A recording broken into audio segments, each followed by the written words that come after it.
Lots of tips and tricks. Now, prior to this COVID, were you meeting with people in person to teach them this stuff, or just remotely Yeah, still? we would Hmm. have them come into DC and do media training workshops. We would actually teach them in studios, so Hmm. you could replicate exactly what it's like with the camera and the lights. Did And you have then a we would take them studio, into or a you radio just rented studio. them, or what?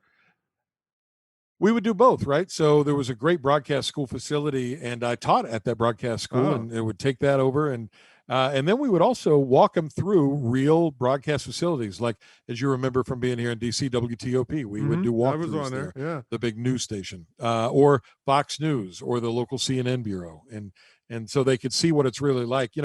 The more you can replicate what it's really going to be like whenever you get there, the easier it's going to be for you, and then you don't freak out. It's okay to be a little nervous, but you don't want to have a meltdown in the middle of your interview, because that's your time to shine.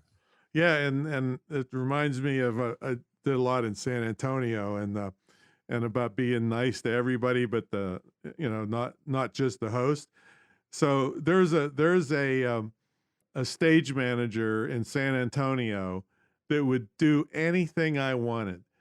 I acknowledged how hardworking she was. I brought her donuts, and like she was just nobody ever Yeah. gave her any kind. The people that worked there never gave her any kind of accolades, but she was the one running the whole show pretty much. I mean, she was just amazing.